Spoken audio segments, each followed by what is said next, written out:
Ah, elle est belle, hein. Ouais, elle est belle. Elle est belle, elle est grande, elle est magnifique. Et que de chemin parcouru quand même. Depuis la première.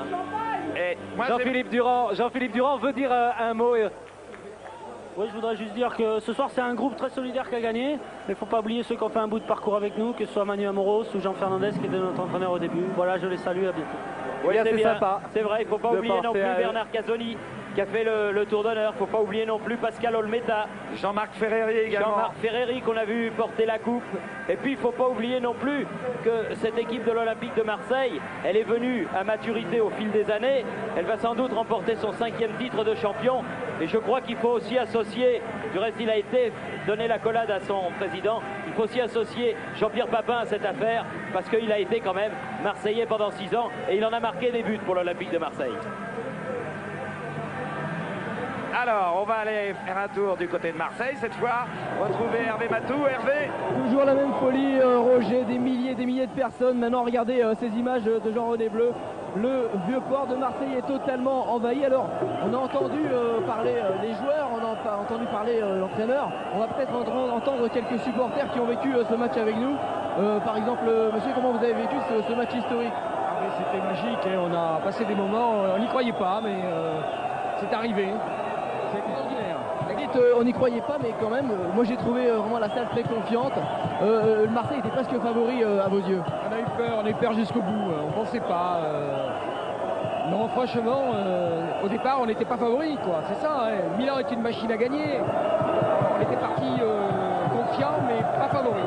Alors difficile de dire combien il y aura de personnes ce soir dans les rues de Marseille. Généralement, les fêtes s'arrêtent aux alentours de 2 h du matin. Là, je crois vraiment que ça ne va pas s'arrêter, que ça va continuer très tard, très tôt dans la nuit. Peut-être que certains supporters pourront même, dans la foulée, continueront jusqu'à l'aéroport de Marignane demain après-midi. Je rappelle, ne pas aller à l'aéroport si vous êtes Marseillais.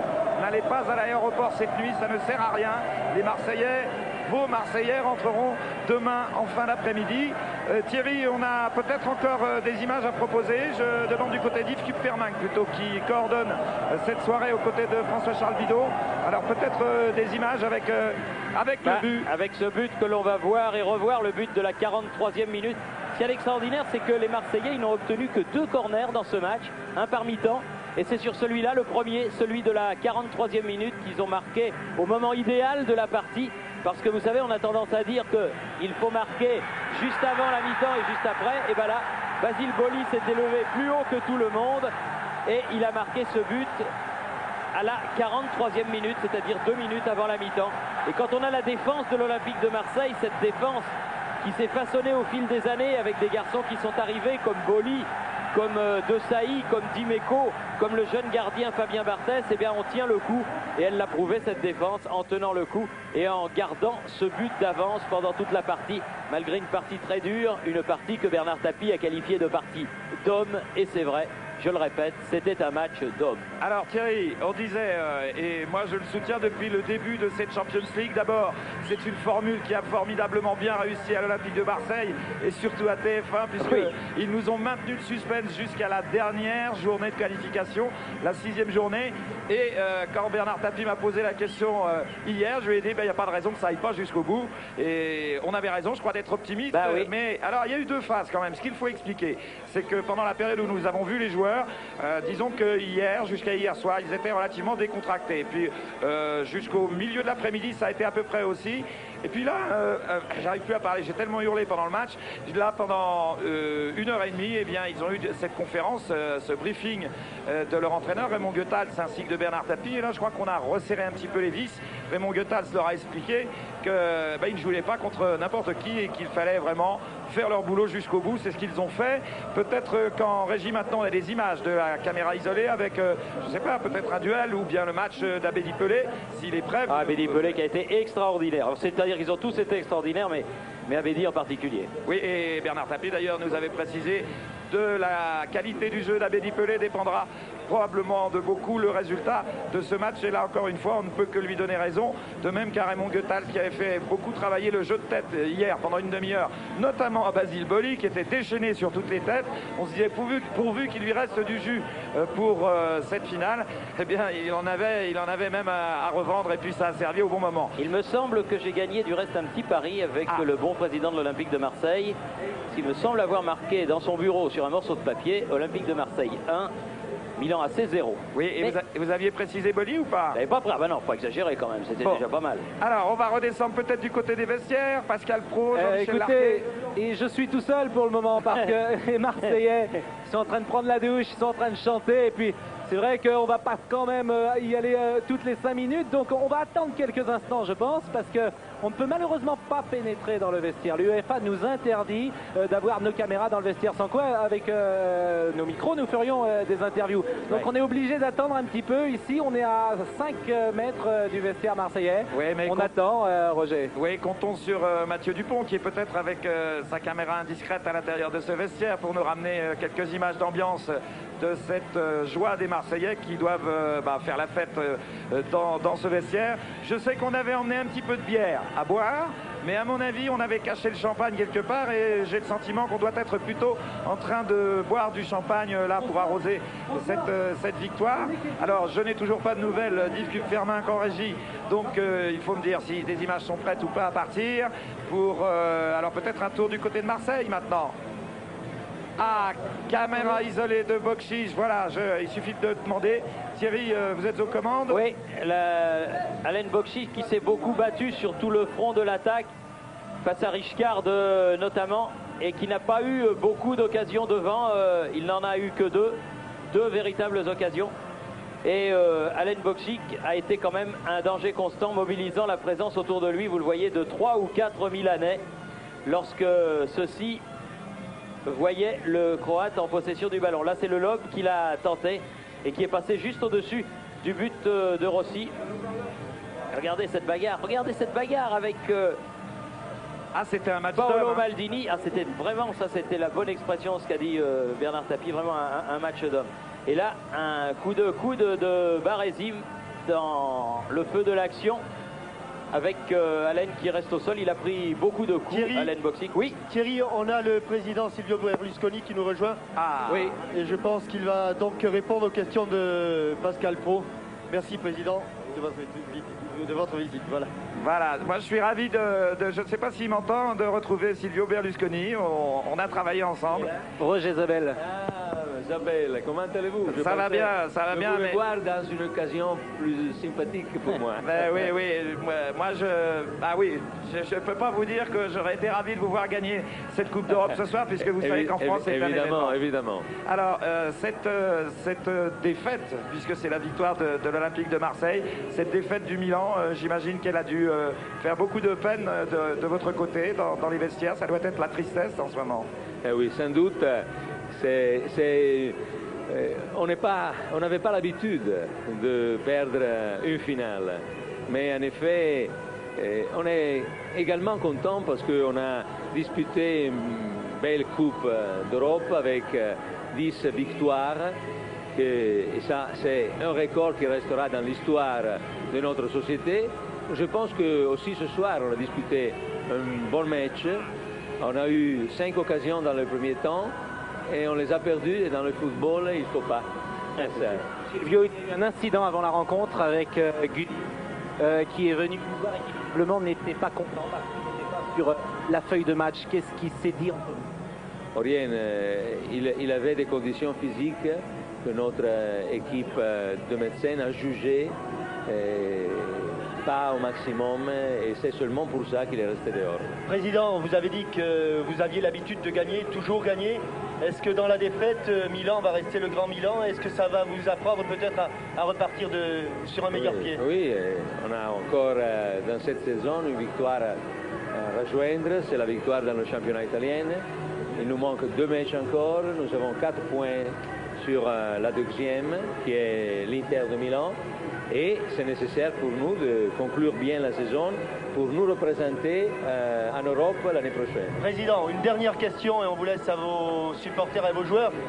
vous dégagez une telle sérénité qu'on a presque l'impression que vous étiez déjà préparé à la défaite. Non, on n'est jamais préparé à une défaite.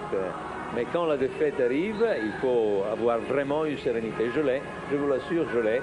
Mais je pense qu'à partir de dimanche prochain, on gagnera encore. Voilà. Merci, c'est pas tous les jours qu'on a un président vaincu qui vient nous rejoindre. Silvio, ce que je voudrais, c'est vous donner rendez-vous l'année prochaine. Ça sera la meilleure des choses parce que je crois que le Milan, dans une Coupe d'Europe des clubs champions, c'est quand même une affiche et ça rehausse cette compétition. On a très envie de vous y retrouver. Bien, moi je suis sûr d'être là, j'espère vous aussi. Mais quelle classe quand même de la part du président Berlusconi. Chapeau, vraiment chapeau. C'est un monsieur, Thierry, c'est un monsieur qui mérite d'être connu et il est toujours comme ça. Je peux vous le garantir, c'est absolument pas factice. C'est un homme de cette qualité. Roger. Et voilà. Roger. Maintenant avec le vétéran, l'ancien, le minot. Il était des premiers matchs avec Grand Sarre. C'était pas facile. Vous étiez loin de la finale de la Coupe d'Europe à cette époque. Eric Dimeco. Déjà d'en jouer une à l'époque c'était carrément un rêve et la gagner encore plus. Et là j'avoue que depuis ces 2 dernières années, même ces 3 dernières années, on espérait la gagner mais on ne croyait pas que ça arriverait si vite. Et bon, surtout quand on le Milan AC en finale, la plus belle finale qu'on pouvait rêver. J'avoue que je pensais que ce serait beau, mais pas comme ça quand même. Alors Eric, vous étiez à Bari, vous étiez dans l'équipe qui a perdu. Et en parlant dans le langage du football, quand on perd une finale dont on est favori, on prend un vrai coup de vieux. Là, je crois que l'équipe s'est remise immédiatement sur les rails pour en arriver au résultat d'aujourd'hui. J'avoue que c'est vrai qu'après Bari, on était tous très déçus parce qu'on ne pensait pas qu'on referait une finale de sitôt. On a l'habitude de dire que déjà quand on a fait une, c'est beau. Et c'est pour ça qu'il y avait beaucoup de déceptions chez les supporters et chez les joueurs. Bon, j'avoue que en plus j'ai été blessé derrière, je pensais vraiment pas refaire une finale 24 mois après. Et alors la gagner comme ça, là, j'ai eu 5 minutes de courir à la fin du match, mais là j'avoue que je réalise pas encore, je me languis d'être à Marseille pour voir un petit peu, pour fêter ça avec les Marseillais. Je crois que c'est la folie là-bas et c'est un petit peu pour eux qu'on a fait et on est content d'avoir réussi. On va y aller, je crois, à Marseille, Roger. Oui, ben justement, Eric Dimeco, regardez ce qui se passe à Marseille en ce moment. Comme ça, vous pourrez le dire à vos copains. Regardez cette folie dans les rues de Marseille où on va retrouver Hervé Matou. Hervé. Oui, Roger, je crois que c'est vraiment ce soir le consensus autour de l'Olympique de Marseille. On a rencontré beaucoup de Marseillais qui nous disaient il faut qu'on la gagne, cette coupe, pour Marseille. Pour Marseille, c'est vraiment la revanche de toute la ville, même de ceux qui ne s'intéressent pas, qui s'intéressent de loin au football et qui ce soir sont fiers de leur ville. Alors qu'est-ce que vous voulez que je vous dise? Il n'y a rien à dire, c'est de la folie, c'est tout. Le seul petit problème qu'on a, c'est que nos moyens techniques, ce sont les moyens de Fanny Broadcast, ce sont les Marseillais, alors on n'arrive pas à les tenir. Il leur tarde de pouvoir partir pour eux aussi aller arroser cette victoire dans les rues de Marseille. Et regardez ces images de Jean-René Bleu, voilà le vieux port, la Canebière, complètement envahi par les supporters marseillais. L'OM qui fête donc, Marseille qui fête la victoire de l'OM ce soir. Vraiment une victoire qui, encore une fois, je vous le répète, est un motif de fierté pour toute la ville, sans exception, ou presque peut-être. Oui, ben, je crois que vous allez avoir du travail pour nous enregistrer des reportages tout au long de cette nuit, des reportages que nous verrons demain dans le journal de 13h avec Jean-Pierre Pernaut, puisqu'il y aura une large partie, sinon pratiquement la quasi-totalité de ce journal consacrée à la grande soirée que nous avons passée ensemble. Il y aura les images, bien entendu, de l'ambiance à Marseille, et puis nous serons en duplex avec les Marseillais demain, un petit peu plus au calme, à côté de Valberg, à 70 km du centre de Munich, là où ils se sont retranchés. Ils se sont un petit peu cachés pendant 4 jours et là où ils ont préparé parfaitement bien d'ailleurs cette finale de la Coupe d'Europe dans une ambiance, Thierry, on le soulignait également avec Bernard Tapie hier, qui était un petit peu celle qu'on retrouvait dans l'équipe du Danemark pendant la Coupe d'Europe, l'Euro 92 en Suède, où finalement on travaillait sérieusement, mais où on se détendait quand il le fallait, c'est-à-dire que bien, on ne se mettait pas trop la pression. Oui, je crois que ça a été la grande force de Bernard Tapie dans cette préparation de Coupe d'Europe, de relativiser les choses, il l'a dit dès le début. C'est un match de football, il ne faut pas se prendre la tête. Il a laissé rentrer notre caméra, Mathieu Dupont les a suivis pratiquement pendant toute la semaine, ils étaient tranquilles. Ils ont préparé ça un petit peu comme les Danois, vous avez raison, c'est une belle comparaison. Et ils ont préparé ça un petit peu comme le font les clubs anglais, c'est-à-dire sans se mettre la pression, Thierry, sans prendre trop au sérieux, ce qui n'est pas après tout qu'un geste de sport. Thierry, avant de rendre l'antenne, je crois que Pascal Pro doit interviewer l'un des 2 Nantais de l'équipe de Marseille. Non, Non, c'est Jean-Jacques Elie. On ne sait plus quoi vous dire parce qu'on répète depuis quelques minutes les mêmes questions. C'est formidable. Voilà. C'est très simple. La Coupe d'Europe nous appartient pendant 1 an. Et on a tellement voulu que... Enfin, je pense qu'on l'a très bien préparé dans la tête et on n'a pas voulu se monter la pression trop vite. Je crois qu'on a fait le maximum dans la préparation. Et c'est tout simplement qu'on va fêter ça parce qu'on n'est pas non plus très surpris de l'avoir parce qu'on l'a tellement voulu. Et puis bon, on a tellement bien vécu ensemble depuis quelques temps. Jean-Jacques, passé le moment d'émotion, je voudrais que vous nous donniez une raison, une explication, la clé du match. Je crois que c'est avant tout dans la volonté qu'on a réussi à gagner ce match. Et puis Michel Platini nous a rejoint. Eh bien Michel Platini, vous aviez gagné une Coupe d'Europe, vous étiez l'un des rares Français à l'avoir gagné, j'imagine que... J'étais heureusement le dernier, mais je ne suis plus. Oui, il y en a 13 nouveaux, 13 même 16. Il y en a 13 et 50 millions. Michel, j'imagine que vous êtes heureux pour eux. Je suis surtout heureux pour les joueurs parce que vous savez, il n'y a pas longtemps j'étais sélectionneur avec pratiquement tous les joueurs d'ici et ils m'ont tellement donné de satisfaction pendant 5 ans que je suis heureux pour eux parce qu'ils la méritent, c'est des gars formidables. Michel, c'est pas facile de prévoir avant le coup, mais vous les sentiez les Marseillais. Mais on sait il paraît que vous connaissez bien le football. Il paraît. Oui, vous savez, vous sentez des choses comme ça, que ça va se passer. En plus, Barthez a fait les 2 arrêts qu'il fallait faire en début de match. Ensuite, bon, on peut pas dire qu'on assiste à un grand match, mais l'intérêt, bien sûr, c'est qu'on gagne la première Coupe d'Europe, qu'on se dépucelle finalement, le football français se dépucelle, et c'est une bonne chose pour tout le monde, non? Michel, vous pensez que ça va être un tremplin formidable pour l'ensemble du football, ça? On l'a vu, et pour votre Coupe du Monde? Pour notre Coupe du Monde, ça serait bien que l'équipe de France gagne la Coupe du Monde en 94, ça serait superbe, mais je crois que c'est vrai que c'est un tremplin, mais on l'a vu ces derniers temps, il y a des équipes françaises qui arrivent au haut du pavé, et Marseille l'a gagné, il le mérite. De tous les clubs français qui sont allés en finale ces derniers temps, je crois que Marseille a un très beau palmarès et mérite de gagner la finale. Michel, merci d'être passé dans nos studios. Et puis pour conclure, Jean-Christophe. Alors Jean-Christophe Thomas, vous aviez fait un match extraordinaire à Bruges. Je pense également que vous étiez à peu près sûr d'être titulaire. Vous ne l'avez pas été. Pourtant, je crois que c'est la magie du groupe. Vous n'avez pas montré d'animosité. Non, parce que bon, il n'y a pas lieu de montrer quelque animosité que ce soit. On est un groupe de 18 joueurs dans lequel il faut inclure ceux qui n'étaient pas là, comme Manuel Amoros et Igor Dobrovolski. Et je crois que ça fait un peu la qualité de l'Olympique de Marseille cette année, c'est-à-dire une osmose de 18 joueurs avec tous très solidaires. Quand il y avait certains joueurs qui n'étaient pas là, d'autres étaient là pour les remplacer, et très bien, de belle façon. Et je crois que ce soir, on a encore prouvé notre solidarité et on est vraiment très heureux d'arriver enfin à cette victoire de Coupe d'Europe. Alors hélas, il fallait un malheureux à cette finale de Coupe d'Europe et le malheureux, il est près de nous. Merci Jean-Pierre, merci d'être venu à ce micro. Est-ce que cette peine est comparable à celle de Bari? Une finale de Coupe d'Europe, c'est toujours énormément de peine. Bon. Je crois que ce soir, c'était pas l'équipe la plus forte qui a gagné, simplement la plus réaliste. Ils ont une occasion, ils l'ont mis au fond. On en a eu 5, on en a pas mis. Voilà, je crois que ça se résume à ça. On va vous dire une vérité, on a été soulagé lorsqu'on a appris que vous ne jouiez pas la première mi-temps et on ne comprend pas finalement pourquoi le Milan AC s'est privé d'une de ses meilleures armes, en l'occurrence vous. C'est votre avis également? Je sais pas, vous savez, il y a énormément de joueurs, il y a 6 étrangers, il y en a 3 qui doivent jouer, c'est la concurrence, c'est difficile, mais enfin, il faut accepter, c'est l'entraîneur qui a fait son choix et il n'y a rien à dire là-dessus.